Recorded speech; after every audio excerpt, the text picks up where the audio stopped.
இலங்கையின் புதிய அதிபராக அனுரகுமார திசநாயக்க பதவியேற்கும் நிலையில் பொருளாதார சீர்திருத்த நடவடிக்கைகளை மேற்கொள்ள வேண்டும் என மக்கள் வலியுறுத்தியுள்ளனர். மார்க்சிய சிந்தனை கொண்ட 55 வயதான ஏகேடி என அழைக்கப்படும் அனுரகுமார திசநாயக்க இலங்கையின் புதிய அதிபராக தேர்வு செய்யப்பட்டார். திசநாயக்காவின் வெற்றியை அவரது ஆதரவாளர்கள், தேசிய மக்கள் சக்தி கூட்டமைப்பின் தொண்டர்கள் உற்சாகமாக கொண்டாடி வருகின்றனர். இந்நிலையில் நாட்டில் நிலவி வரும் ஊழலை ஒழிக்க வேண்டும், பொருளாதாரத்தை சீரான வளர்ச்சியில் கொண்டு செல்லும் வகையில் திட்டங்களை வகுக்க வேண்டும் என இலங்கை மக்கள் திசநாயக்காவிற்கு வேண்டுகோள் விடுத்துள்ளனர். 76 ஆண்டுகள் நாடு மோசமான தலைவர்களின் பிடியில் இருந்ததாக கூறிய மக்கள் தற்போது தங்களுக்கு மாற்றம் தேவை என கூறினர்.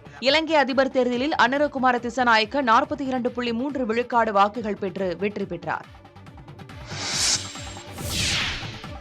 இலங்கையின் புதிய அதிபராக பதவியேற்கும் அனுரகுமார திசநாயக்காவிற்கு பிரதமர் மோடி வாழ்த்து தெரிவித்தார்.